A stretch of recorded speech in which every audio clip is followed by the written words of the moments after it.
into the party wagon and hold on to your pizza.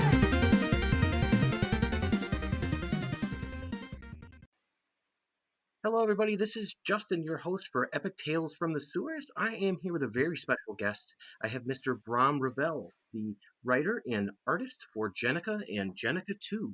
How's it going, Brahm? It's going good. Thanks for having me on. Yeah, I'm really excited because this is a character that a lot of people were asking, oh, when are you going to cover Jennika? When are you going to cover Jennika? So I was glad that you were available. Yeah, I always like to talk about my work, so no problem there. And I was super excited because I did not know that there would be a second series coming, Jennika 2. Mhm. And when I saw that in my pull list at the store, I was like, what is this surprise? So, Yeah, you know, it was pretty cool that it did well enough the first one that we got a chance to do a second one. So are you seeing like a big resurgence or for this character now? Like what's the popularity like from your end? it's honestly it's hard for me to tell. I don't know the sales figures or anything, but it feels like just kind of the reception online feels like people are into it, and a lot of people are. A lot of people bring up what's the old girl Ninja Turtles name? Venus. They bring up Venus and being as like good. This at least it's not like Venus, you know. Oh, uh, so the next mutation and all that. yeah, I guess I didn't even know about Venus, but what was it in? That was a live action series. I want to say it was on Fox Kids, and it was called Teenage Mutant Ninja Turtles: The Next Mutation. Right, it was live action, and yeah, they forced the female turtle in there. Luckily, this time we were much more organic, and it was a character that was already there and established, and kind of now it makes sense. It's really cool in reading the first Jennika series there on how you flesh out her history and her past with the characters, and Hmm. just we get a better idea of what she's about and where she's come from. Do you have any insights as to like what Jennika's all about, like that kind of stuff? Well, I mean, I have my own ideas. I mean, basically, the way it worked was there was a little backup series, which I think is the one you're talking about, that also got reprinted in the first Jenica collection. Hmm. Um, and it, Jenica at that point had already been established and a friend of, well, first, the the lead assassin of Shredder, and then she became friends with the Turtles, and then she was, Splinter's right hand man when he was running the foot. Yeah, and then but we didn't have any background on her, and so my editor was like, we have these little backup issue or backup things running in TMNT universe. You want to like kind of figure something out for her, just as like for lack of anything else. And this was like a few years before there was any thought of turning her into one of the turtles. So I kind of got to just take what little there was of her, because her past hadn't been explored at all, and I just kind of got to run with it. And so when she did become a turtle, and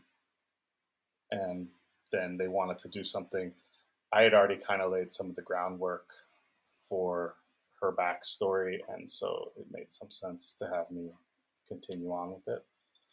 But really, there wasn't much there before then. She was just, I thought she was an interesting character because she was a foot assassin, essentially. But at the same time, she felt like she had a lot of heart, like she wasn't intrinsically evil. And and between that, like what path would have gotten her to being an assassin was one of the places I started. And also her her hair, her look, uh, having the short kind of punky hair, that gave me a little cute clue of what could have been some of her, her origin story, and uh, and I kind of just ran with that, tried to kind of figure out what would have gotten her to the place to become, want to join the foot, and also what would make her someone who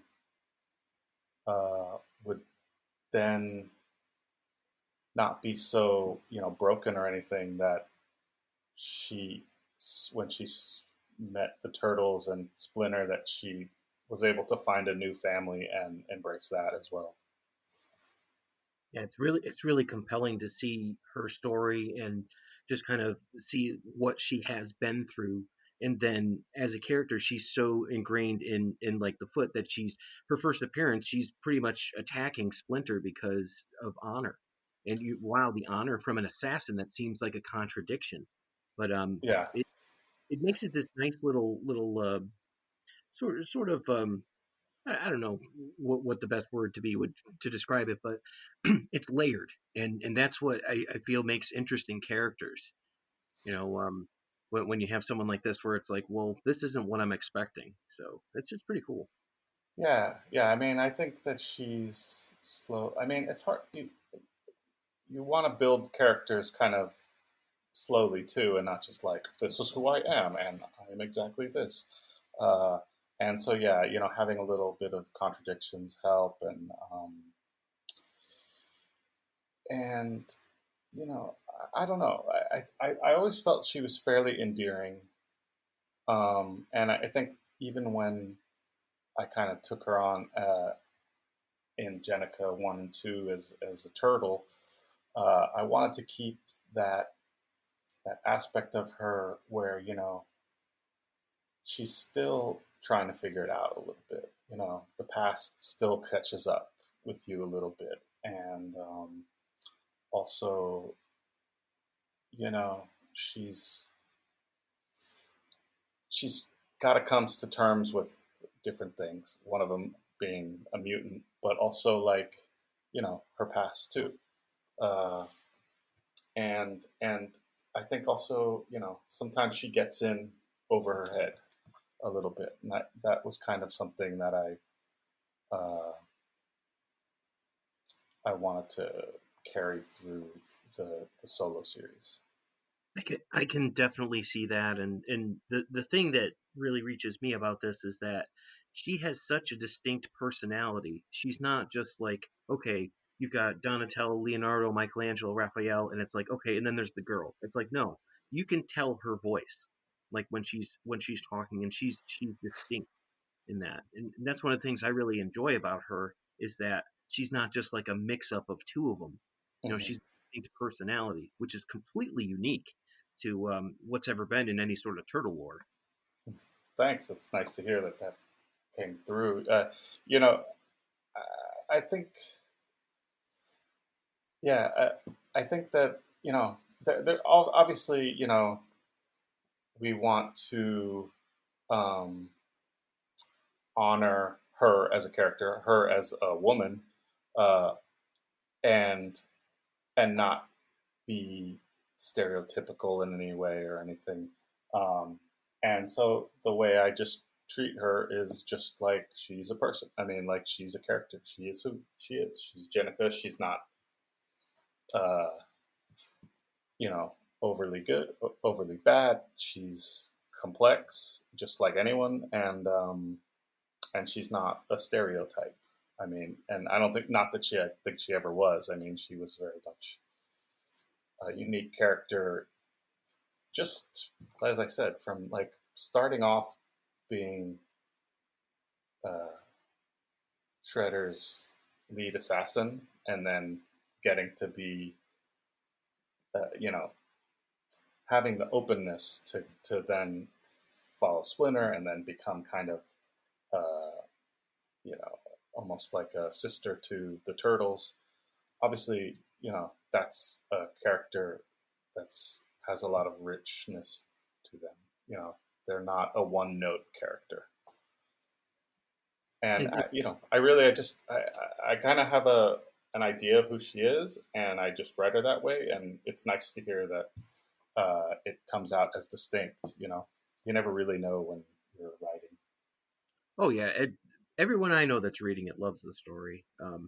And to me, it's funny because she reads like Daredevil. Mm, Daredevil protecting the city, mm, in just his little fiefdom there. He's in Hell's Kitchen and he's going to stop the crime and all that.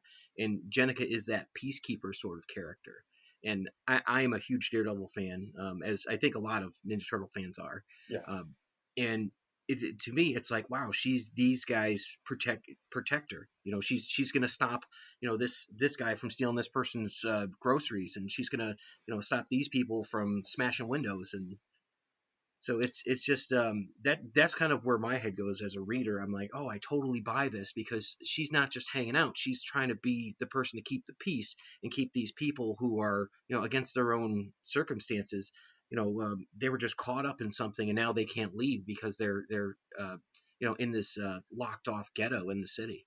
yeah. I mean, I think it was a bit a stroke of genius, which I had nothing to do with, uh, creating the mutant zone and everything, and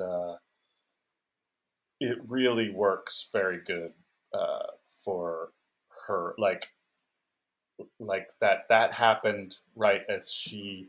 It's interesting because she didn't get caught up in the mutant gas bomb, whatever that turned everyone else, but she did also get turned basically right at that same moment, and so she does have a lot of empathy for all these people because she's going through the exact same thing. um, and it really gives a rich new playground to to play with. There's a whole bunch of new, mutants that you get to introduce if you need to, and and the neighborhood is also, even though it's still kind of like New York, kind of Lower East Side, it is a new character in its own respect as well, uh, and so all of that kind of new playground to play with is perfect for starting like a new little mini series or whatnot. Um, and and yeah, Daredevil was definitely uh, an influence. I've been a big fan, especially the old Miller ones, which were Man, kind of a big, so good. yeah, a big influence on the original Eastman and Laird series. So I think it's all very appropriate to go back and also be a little influenced by that. And yeah, it's very cool. I really enjoy the kind of uh, mutant town vibe, and like it makes sense that she is kind of almost taking ownership of it, even a little more than the turtles are, because she has more of a connection to.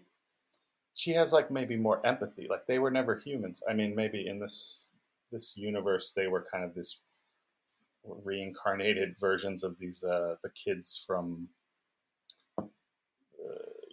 the Yeah, actual feudal Japan. feudal Yep. Japan. But I mean, really, in all respects, they're kind of have always been turtles, right?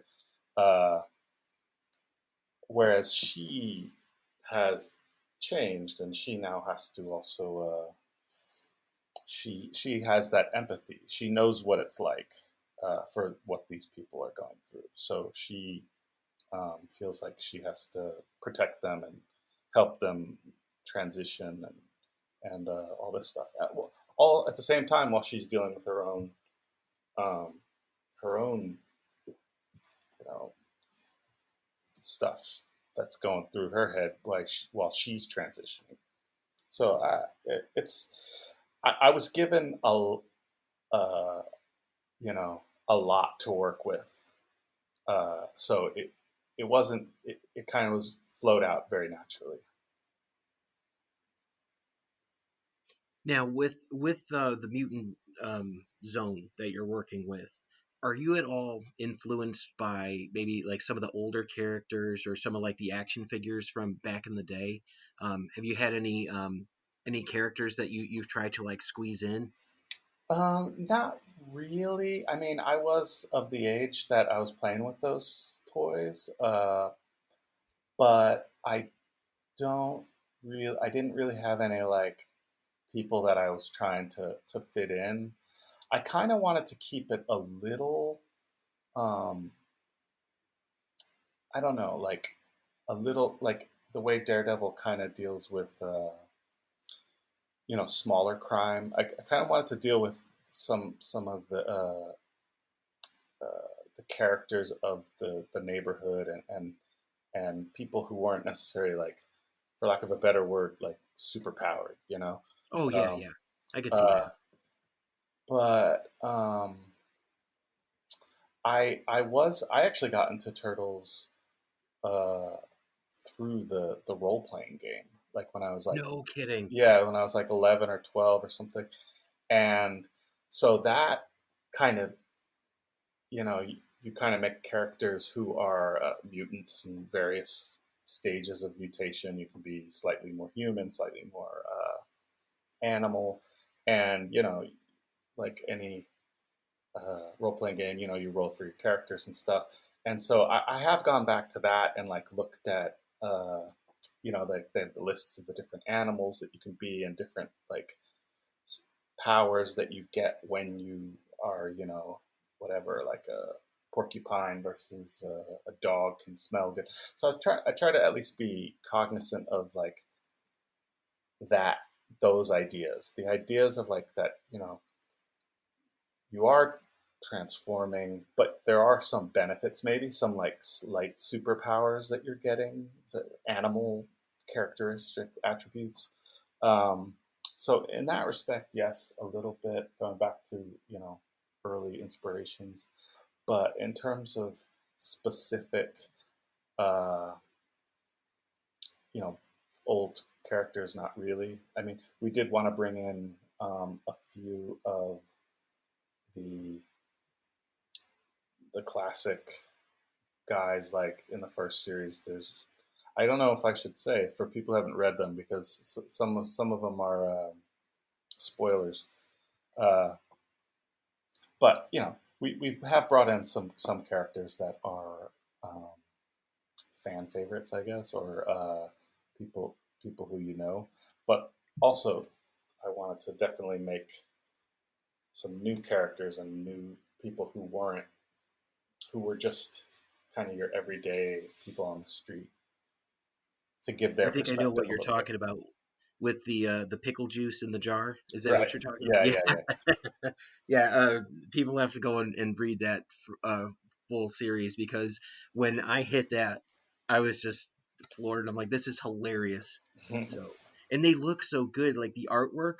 I love when I don't want to give it away either, but I'll just say the sideburns work for me. Like Okay. that's where it's like you take them from like these crazy archetypes that we're all used to, and then it's like you add these little flares, and it's like they just look so good. So yeah, Thanks. yeah, it was really fun.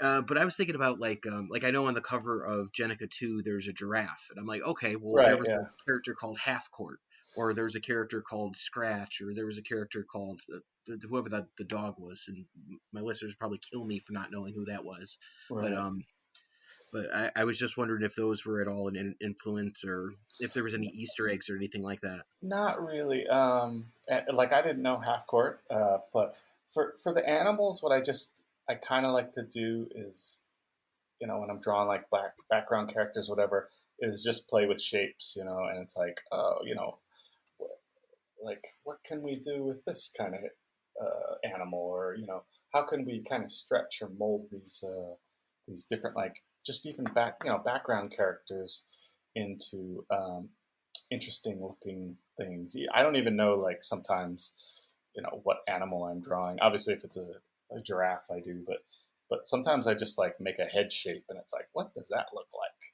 And it's kind of nice. Also, New York is such a populated area, that it is nice to, you know, fill in the backgrounds with characters, especially now that like all these characters in the zone are animals or mutants.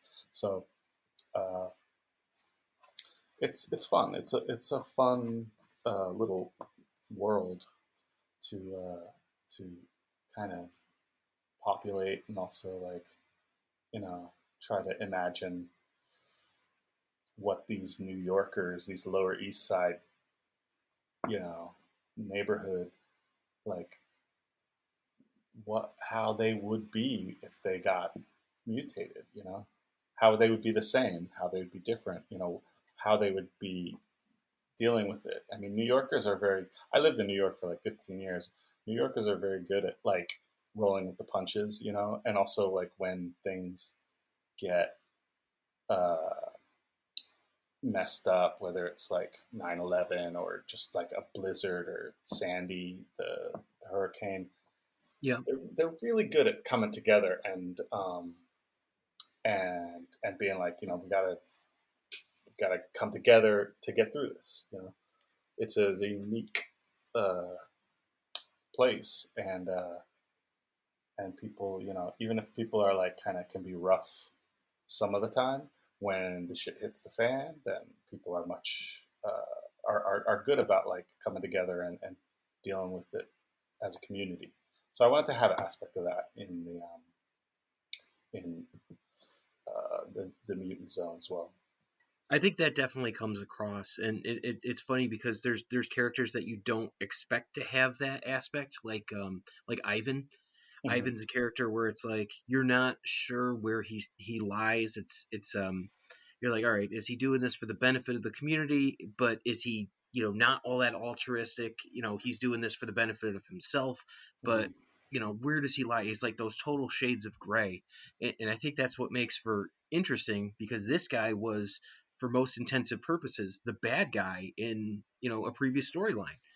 So Yeah, it's yeah, kind of yeah. cool. That. That wasn't entirely planned, but it's like you say, like once you kind of create the character a little bit, they take on a little bit a life of their own, and you know, no one is completely, uh, you know, one dimensional. He he is maybe a little selfish and a little bit of a criminal, petty criminal or whatever, but at the same time, he you know he does that for a reason, because that's his worldview has made it so that like that makes sense. And so, you know, how did that happen? And you know, it's interesting how uh, you know, the characters kind of start to take on a life of their own. Like I really hadn't planned on having him be a recurring character or anything, but then um, when I did the second story, it made sense that he was gonna, you know, be there in this kind of, you know, he was enough of a presence in the underworld of the mutant zone that he would make his presence felt again. And then, it, as the story went on, they started to see that they had a little bit, him and Jennika, that they had a little bit more uh, in common than they previously thought. And you know, by the end of it, they're almost friendly. You know. That's neat. So, do you have the whole thing plotted out from beginning to end, or are you still working on the end of it? Well, the third issue is finished. The third issue, I think, comes out next Wednesday. Yep. Um, yeah, so that's at the printers and all done. I don't like to leave too much open, like for the drawing phase in terms of story. I want to get everything down, and you know, for the most part, editors want that too. You know, they don't want to get to the end and be like, "This is the ending." um, so we definitely, you know, work it out, work out the best flow of the story we can, and then if there are little ways to tweak things on the way, they'll get tweaked. Especially with dialogue. Dialogue, you'll always go back and do like a little final pass. to massage or like make it match the drawings as best as possible. But yeah, I mean, but in the first, say, pitch for the second series, there was definitely a few back and forth between me and editors, trying to figure out what was the best way to tell it. And I think um, Ivan got a slightly bigger uh, part um, as the kind of like pitch went back and forth a few times. Uh, because also, since it is a solo thing, it's a little nice to have someone to talk to. Uh, I don't like to do. I didn't want to do, even though it made some sense. I didn't want to do that kind of hero's monologue kind of vibe, because I don't want the reader to know exactly what's going on in Jennika's head. I want there to be some kind of mystery uh, about what she's going through and what she's thinking, where we're more like uh, a um, someone going along for the ride with her rather than being her. Like watching a movie rather than reading the book, perhaps. Yeah, because that is a big part of the classic, going back to the Miller Daredevil archetype of storytelling, that kind of captioned internal monologue, you know, or like Wolverine, I'm the best at there is what I do, this kind of like that is a big part of that, uh, you know, that link to the Miller Daredevil stuff. But I did think about it, because when you are on a solo adventure, sometimes you get to pages that there's just a lot of visual storytelling and not much words, and that's often where you can put in a lot of those caption boxes. But I did not want to get too much into her head. I wanted you to have to kind of read her expressions and her gestures, and kind of not be completely knowing exactly what she was thinking. Uh, and so again, having someone or a few people in the first series, but also in the second one, having Ivan there, there's now someone that she can kind of bounce ideas off of, talk about what's going on, and he fit the bill good, because he also they don't get along exactly. They aren't both of the same mindset. So he's got his own opinions, she's got her opinions, and by the end we see what happens. I You for, make a really good use of contemporary technology too, because this is the first comic that I can recall that I've seen memes actually drawn on, right, someone making a tweet and all that. And she's checking her phone while she's scouring the city and all that. I'm like, this is relevant. This is now. This is what's going to yeah, happen. yeah, And yeah, yeah, people are complaining and like, oh, well, here's a stupid meme. Like, yeah, that's real life. So I right, just yeah. thought that was so interesting. Well, yeah, I mean, it kind of makes sense, right? If people are kind of alt right groups are using memes and stuff to spread disinformation and whatnot, it makes sense that if people were doing the same for mutants who are kind of feeling uh, you know these racist tendencies towards mutants. Well, of course they would, like, these mutants are literally less than human, right? So I think what also could be interesting, or could have come across as interesting through that too, is that people that maybe wouldn't consider themselves as racist might still be like, I don't know what the term is, mutinist, or like Yeah. all of a sudden, you don't have the wherewithal to realize that you're kind of treating these poor mutants as less than human when they were human, 2 weeks ago. Uh, so I thought there was it's true with a lot of stuff that's going on, protesting, crazy memes, people, um, well, disinformation, all this kind of stuff. It just makes sense, and also I'm surprised also how little people do use kind of like cell phones and this kind of stuff in storytelling these days, especially a visual medium. Uh, that they are such ever present devices, and like the way we access information.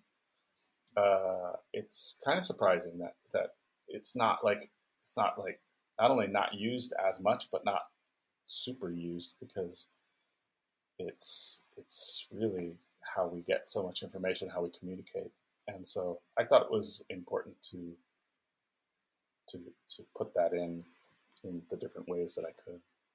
I think it makes sense, and especially when art imitates life, and to have it add that element of realism to it in a book that is just, it's like, okay, we're talking about giraffes and, turtles and Mhm. muskrats and stuff like that. So it's like, it's a bit off the wall.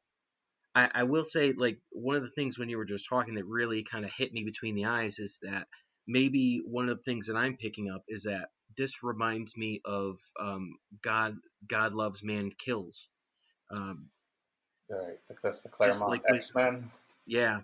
Yeah, And I know you've got a history with the X-Men too, because of your Marvel Knights X-Men series. yeah, and I do think about them a bit in relation to this, because it's a lot of, I mean, first of all, just using the word mutant, whether it's a Marvel mutant or a Ninja Turtle mutant, it's like a very easy symbol, or easy allegory for the misfits of society, the people, the outcasts, or whatever, whatever you want to enter into that that metaphor.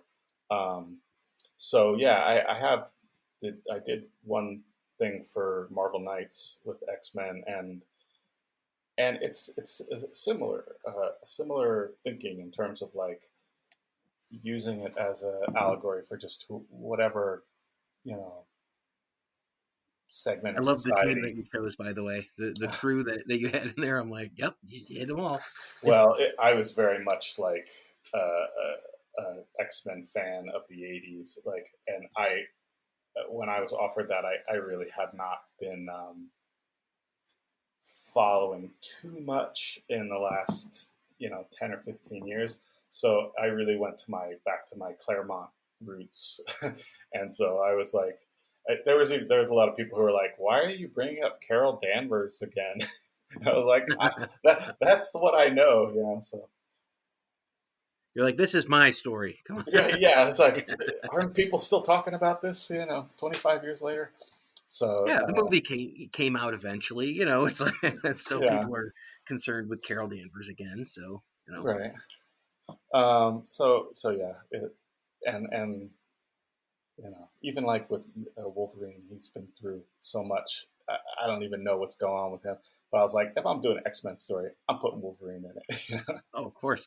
I love the art style, and I love just the way that you kind of made him, and that was just really really cool. It's your lines are simple and not in the sense that it's not like overly detailed like a Todd McFarlane. No, Like it's like you look at it, it's like, okay, yeah, I know exactly what this is, and it's not overly detailed, but it has these little sort of fine lines on it, and I find that I really like the style of this book.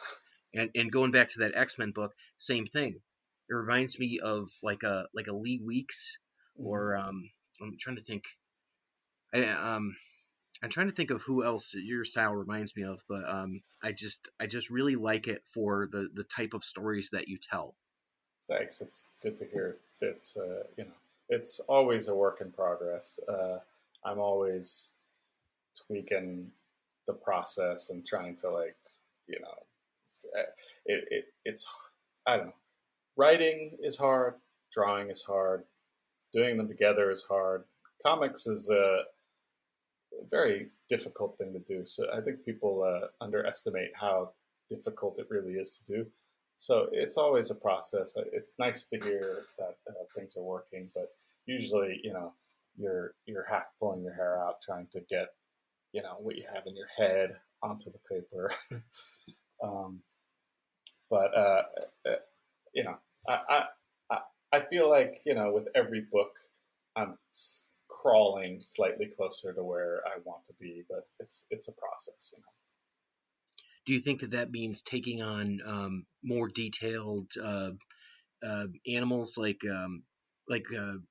I don't know, like a crocodile might be more difficult than say a gorilla for you or something? Like, do you find like you're progressing in that way? Um, Really, it's a push and pull type of thing because I do like things to be stripped down, as you were kind of describing. Like, I like it to be simple and easily readable, and like the most direct. They are cartoons, essentially. So I do want them to read very immediately and not be too confusing and simple. But at the same time, sometimes you push that too far and you start to lose a little of these like nice little details that make that give the world and the characters like specificity. Like if you allow yourself to be too vague or too like with lacking in detail, things are start to get a little generic. But at the same time, I don't want to be one of those people who like is rendering every single button and every single. I do like a certain amount of impressionistic rendering. Things where you have kind of the vibe of something, or like a background is kind of impressionistically scratched out a little bit.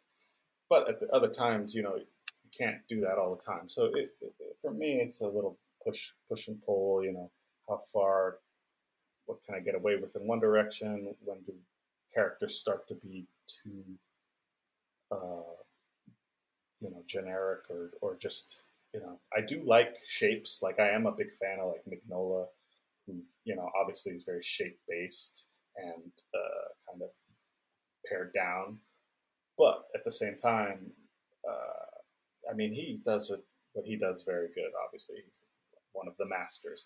But I don't even know. Sometimes looking at that, I'm like, how did he do this when the majority of the page is negative space shadow, and it's the yeah, most compelling thing on the the page. but It's it's crazy. all still very specific. Like people all are who they are.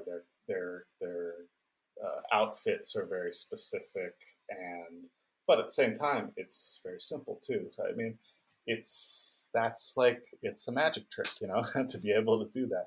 And so it's push and pull. Like, you definitely don't need like 1,000 lines to describe something clearly and specifically. But uh, it's it's it's difficult. I mean, it's he when he makes look easy is not easy. And that's the thing. Yeah, When people I do it get really good, it looks really easy. But it's yeah. I don't think cartoonists get enough credit for what they go through on a month to month basis trying to get these books out. I was reading through another one just recently came out. They had your story from the macro series for Donatello Hmm. that you had illustrated. They just released the best of Donatello, and that was in it. Yeah. Um, I was going to ask, who is your favorite of the original four Ninja Turtles? Uh, Definitely growing up, it was Raph. Uh, I liked his kind of like brash, kind of attitude. That was definitely my thing growing up. Like I was a big fan of Wolverine, and I felt like they were very simpatico. They even like Raph kind of had the size that if you put them in his fist, Yep, they they look like the almost, claws. yeah, they almost came out like claws. So that definitely was my guy growing up. But to be honest, as time has gone on, like I feel like the Raph of uh, the current series, he's gotten a little too much of a hard ass lately. He's I find myself being less sympathetic with him than I was when I was younger. He's always kind of in a mood, you know. He's always Hmm. kind of running off and like kind of being, and I do find myself being gravitating more towards Mikey now because Mikey's just such a sweetheart and you know He's very different in this IDW series, and he's a lot darker than people think, which yeah, is yeah, kind he's of where I'm super. coming across. He's like an open nerve ending, you know, like he has the heart of a I don't want to say child, but like he's very open and loving and like fun loving, but at the same time, when things go bad, he feels it kind of like more than anyone. So I really think that the way they've been writing him has been great. He's Um, just been searching for some sort of connection, and yeah, throughout all these relationships that he has, whether it's with like Leatherhead or Mondo Gecko or April, Casey, any of those, he's looking for like that sort of camaraderie that he can get, and it just seems like this search for him. And how cool does that dove into, even though it's not particularly canon, but how cool is it that dove ins into the Last Ronin? It's like, wow. right, yeah, yeah. Which I haven't read yet, but it looks phenomenal. I won't give anything away. I just mean that characters kind of match their characters in that story. Hmm. So it's pretty interesting. But I'm surprised you haven't read it yet. So Yeah, it's I got a copy of it. I just haven't got to it. yeah. I think what is it? I was at like 12:01 on the day it was released, reading it digitally, and then I ran out to get it at the first convenience the next day. So excited! Yeah, Between it's I so good. to be honest, like I live in my own little box basically, and I wasn't really aware of how like big a deal it was. Like I definitely was like sending some pages in, and my editor was like, "We're dealing with the Ronin right now. We so forgive me if I don't get back to you in like a few days." And and and then it came out, and I was like, "Oh, it's like people are kind of like been waiting on this thing. This is kind of like a big deal." But at the time, I was kind of like not even aware, like completely not even aware. There was two comics that I was highly anticipating in 2020. The first was Three Jokers, Mhm. and the second was Last Ronin, and neither disappointed. So Yeah, I gotta do it. Gotta read it. it's got to be tough though to keep up and all that, especially when you're in the business. It's like, oh well, what are they doing with this? And I know as a reader, I lose track of characters. Like I'm off X-Men now, and I was on it for a while, and I'll get back. It's not really interesting me right now. But I'm into Yeah, other stuff. yeah. I mean, like I've been following the main uh, IDW series because it's such like the main thing that you have to know what's going on, especially if you're kind of working in it. Um, Exactly. but you know, the Last Ronins felt like such a I don't know. It's like the future. It feels like an Elseworlds kind of tale a little bit. Like it's unlikely that uh, anything that happens there, because it's the future, will have any bearing on like something that I have to write. Uh, so it was more just like it would be more of a entertainment reading than like keeping tabs on like the news. Yeah, Uh, I get that absolutely. It's like reading those Elseworld titles that you used to see a lot of before, like Batman Red Rain, where he's a vampire, or right, which I Justice League actually Green love. Nail. I This is a mean, great one. yeah, I do really like when they do these kind of Elseworld things. I mean, back to Mignola, I love the Jack the Ripper Batman and the Oh, Gotham by Gaslight. Yeah, yeah, and I really enjoyed the what was it, 1602, the Neil Gaiman wrote, where they were like oh all yeah. early America. I Uh, think I want to say Andy Kubert did the art on that one too. yeah, That was pretty good. I forget The the witch actual date, but it was the like witch six, breed. yeah, 1602 or 16 something. I think you're right on that because I remember just reading it and they had a tie-in for Fantastic Four and Doctor Hmm. Strange and all that Yeah, and the X-Men. super So yeah, fun, that was you really know. cool. Yeah, so I'm into all that. It's just I haven't gotten I can't say I blame you. So there's to so it. much, there's so much media to keep track of. So Oh I yeah, just try me too. to help organize all the turtle stuff in one place so folks can get a hold of it. Um, but I did want to ask you about your other series. Is it Gorillas? Yeah, yeah, yeah. So Uh, I have yet to read this. I just kind of like in doing research for this, I found it and I'm like, all right, so now I have to go out and find these. And I am very much the type of guy, I'm going to go out and find a physical copy if I can. you should be able to. I mean, they're on Amazon. I know Amazon is not the best first place you want to try to go, but they're completely still available. It's just sometimes in comic book stores it's hit or miss who's carrying it. But it was basically my first story, like my first writing creator-owned project. It's about a platoon of chimpanzees in the Vietnam War. Oh, no Like kidding. an experimental, using the idea. It's midway through Vietnam. It's 1970. We're in a quagmire.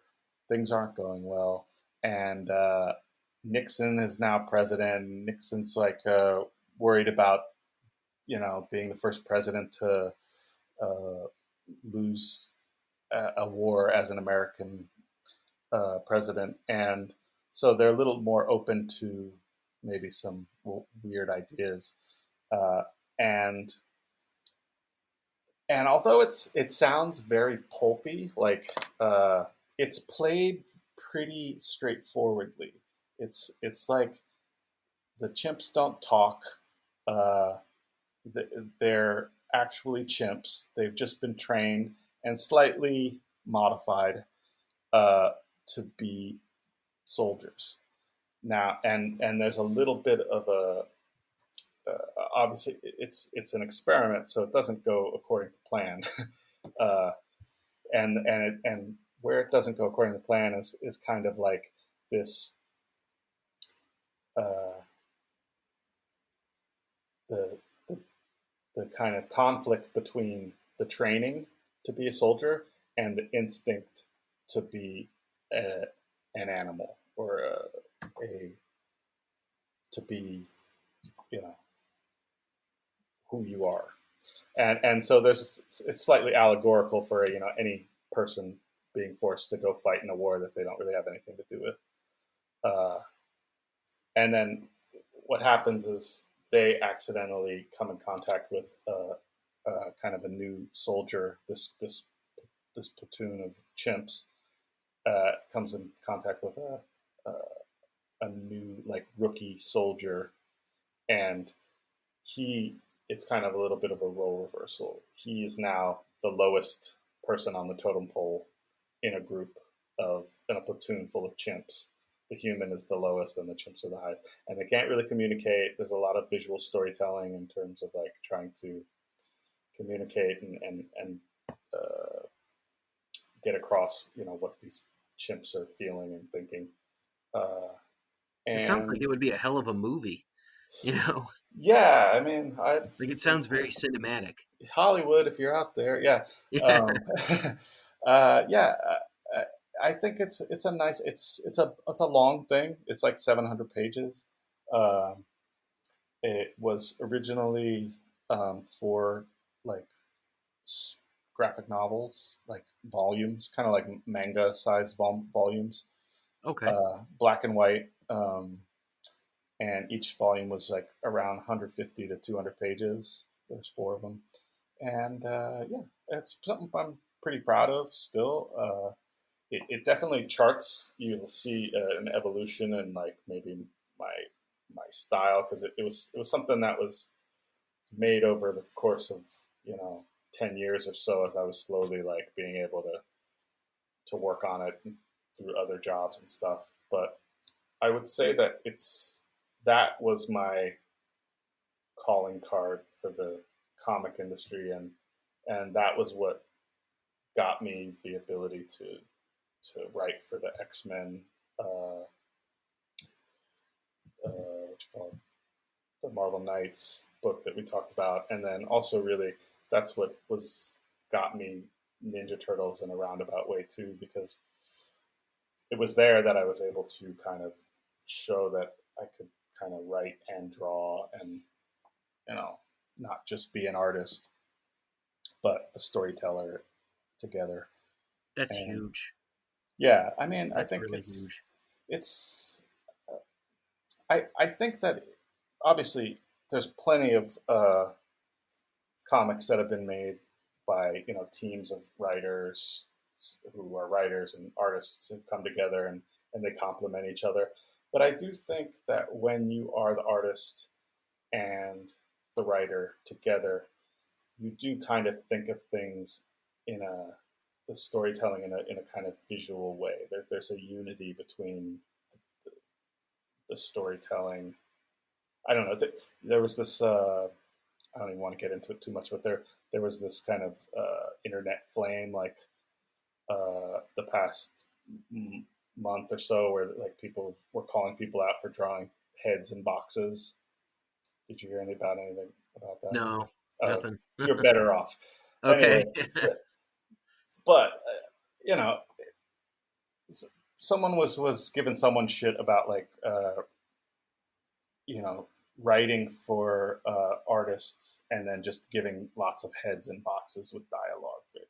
The most kind of basic Sounds like a Kevin Smith book, story. Yeah, exactly. Um, which I love, but still. right. I mean, there's nothing intrinsically wrong with it. I mean, we all have to have some of those panels, but it's also not inherently like the best use of uh, comic storytelling. Like, it's definitely that's more like using comics where the words are very much more the more important piece of that puzzle and that page, right? It's like this is uh, text heavy, and we're getting a little extra information from the drawings, and that whoever's talking is like giving us some kind of expression or something. But it's not really marrying them to the two sides of images and words in a way that like some magical third thing is happening, and we're kind of using the medium to its best ability. Uh, and I'm not saying that like that doesn't happen when when writers are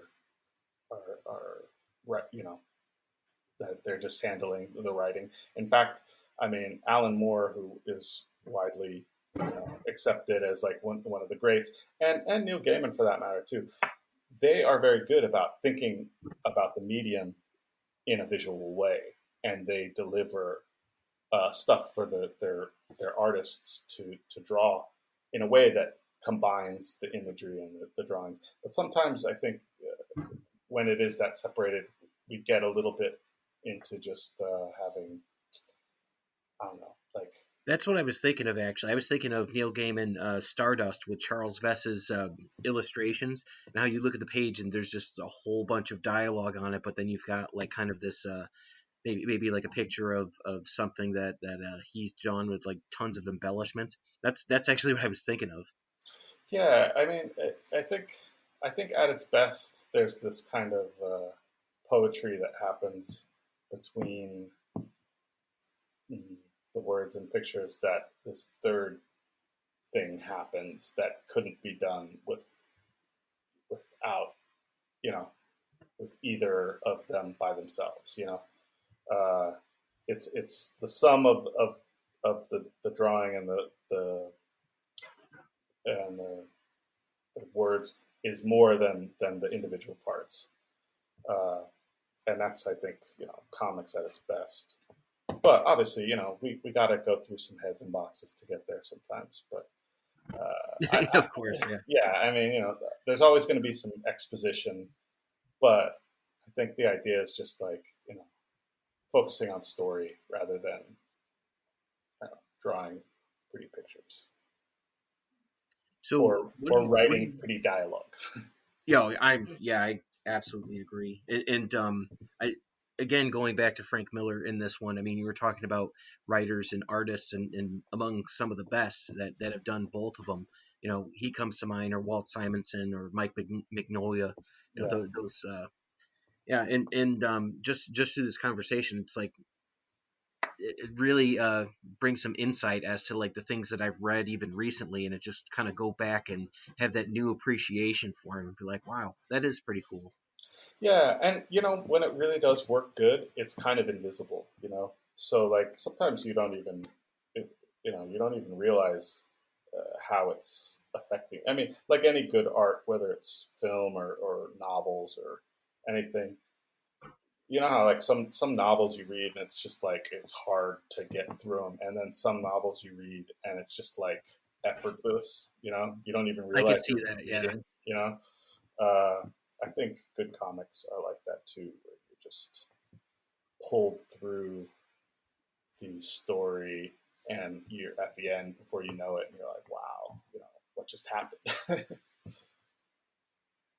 So what's next for you after Jennika? Do you have any plans to continue any other creator-owned books, or is there any projects you can talk about? I'm working on a graphic novel now that someone else wrote for First Second. That's what I'm actually doing right now. It hasn't been talked about in public, so I don't think I can be more specific than that. No Uh, worries. that's going to take me um, probably until the middle or till June to finish. And I do have a creator-owned book I'd like to pitch, which, if nothing pops up before then, I probably would do that. But I'm always open to more Jennika, more turtles, if the people want it and the editors will have me. I would definitely go back and do some of that. But we don't have any plans right now because I was hoping we would see a variant cover or something like that with your artwork on it. for which for Jennika. Well, I've seen the Jennika ones, but Uh, maybe like a Last Ronin or something. Because I know yeah, Sophie Campbell just did one for number 2 that'll be coming out. So I I would have didn't know. loved it.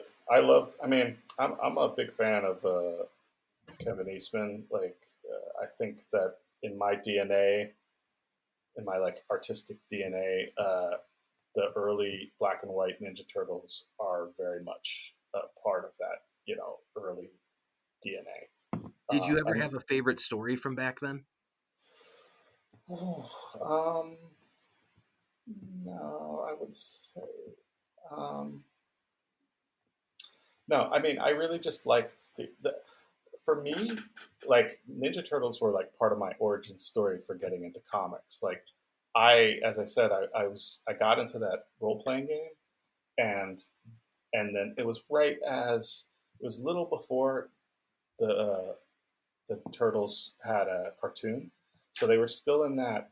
They were still super big in black and white comics, but hadn't completely gone mainstream yet. Hmm. And so I got the role playing game, got into that, and that got me into the comic book store.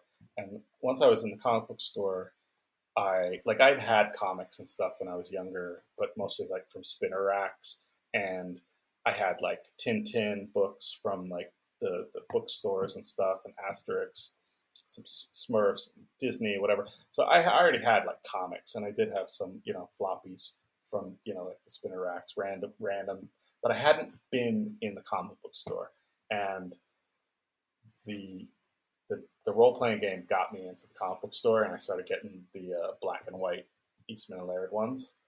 But once I got into the comic book store, I was like, "Oh, what's this? What's this?" I was like, "Oh, Wolverine. Okay, what? Oh, Wolverine's also in X-Men. Okay. Oh, Spider-Man, I remember him.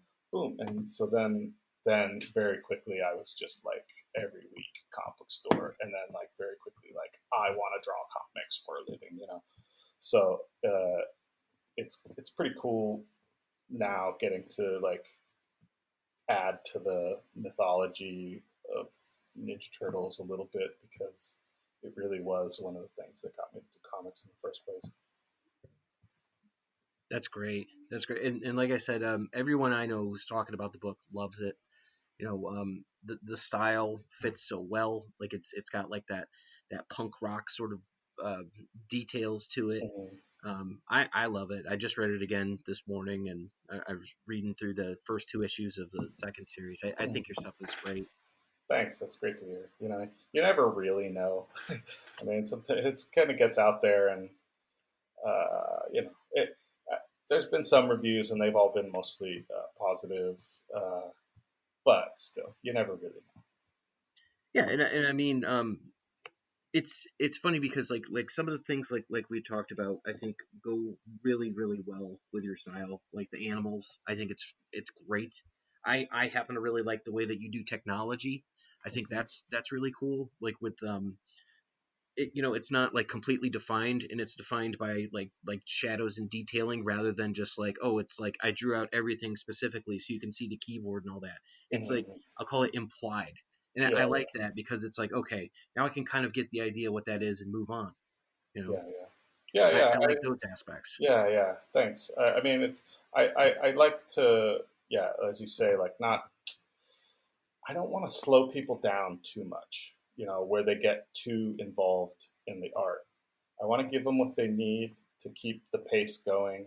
I want to try to like present a page turner. You know, Hmm. something that keeps you moving. So even though I do love people like Jeff Darrow who like draw these incredibly dense, incredibly detailed pictures that like you have to stop and like you want to crawl inside and like see every little detail.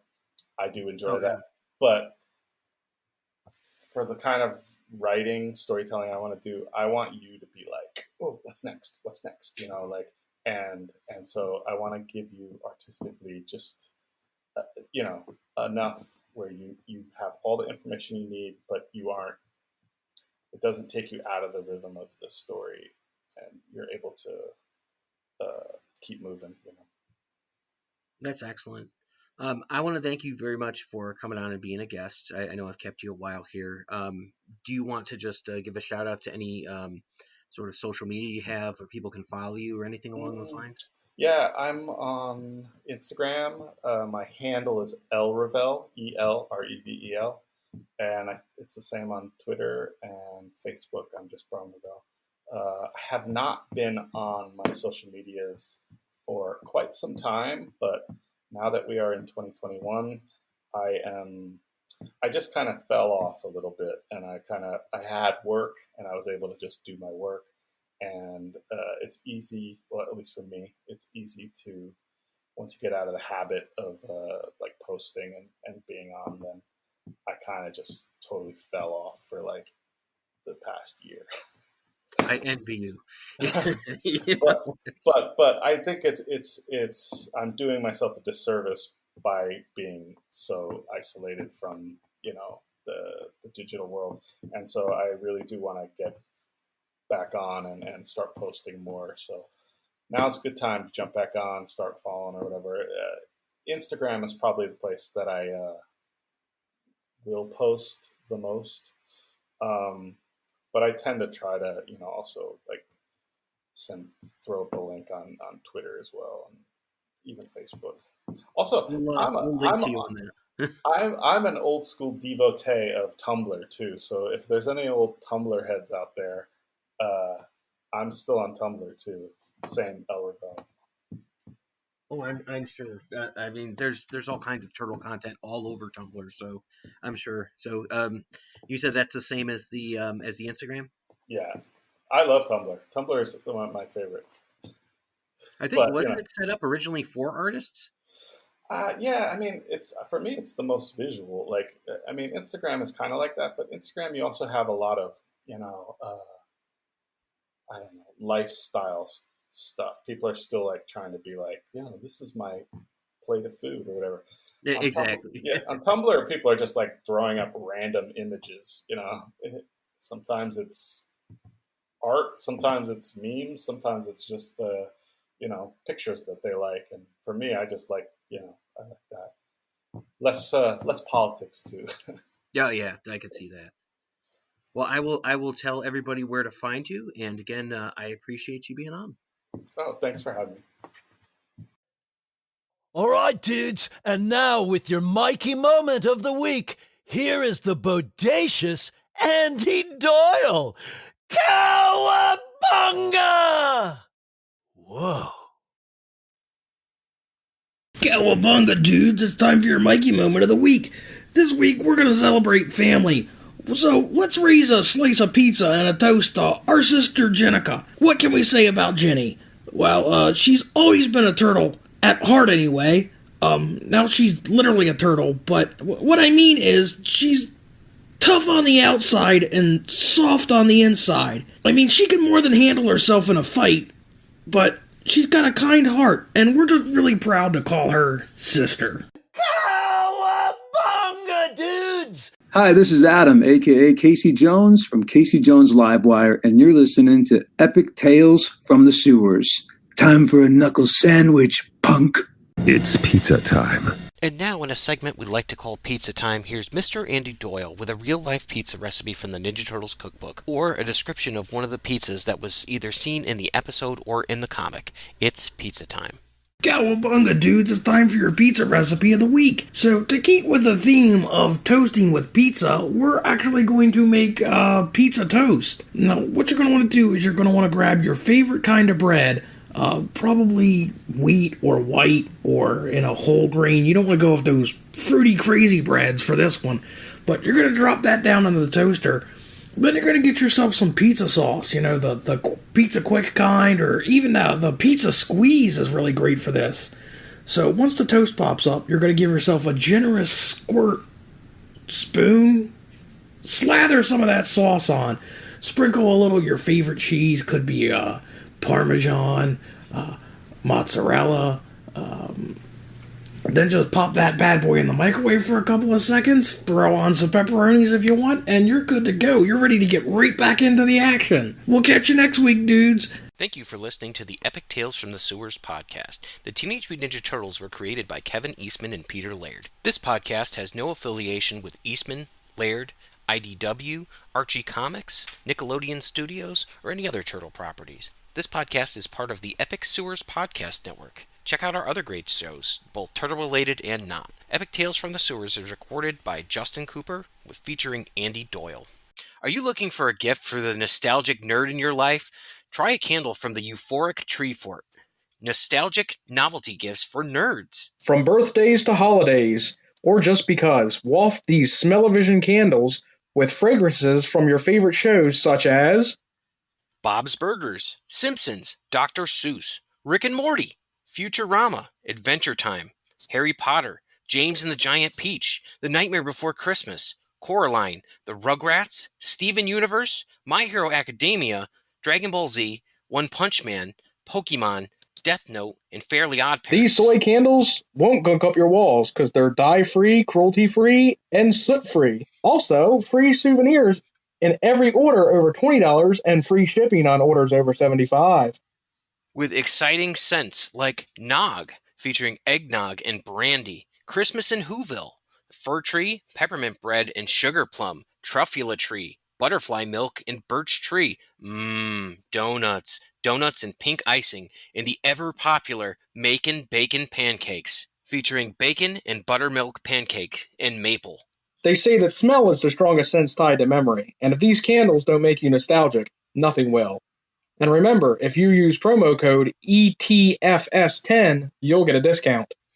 Check out the website, euphorictreefort.com, for smell-o-vision candles and nostalgic gifts. Don't forget to use our code Hi everyone, this is Justin from the Fantastic Podcast. It's a show all about fan experiences from the things that we love. So whether it's your favorite musician, your favorite actor, maybe it could be about your favorite sports team, or maybe just someone that you spent time with watching something that you loved when you were a kid. These are the kind of stories that we talk about.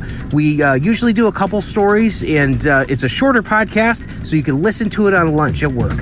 So please check us out at the Fantastic Podcast. You can find us where most podcasts are found. You can also find us on social media. Thanks a lot, and check out the Fantastic Podcast.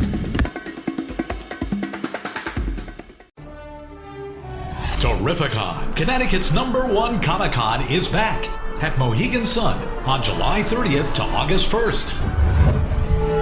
Meet actors and superheroes. Shop for cool stuff.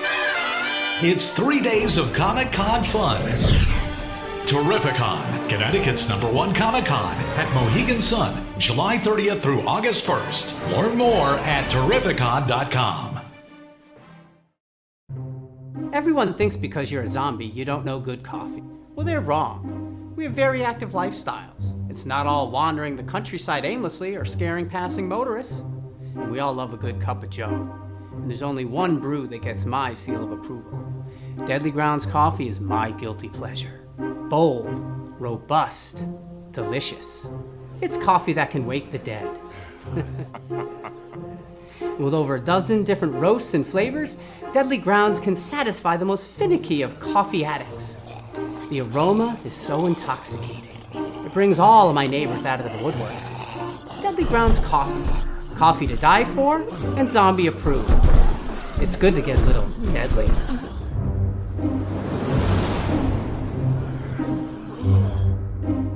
Use the front door! Oh, they're so disgusting.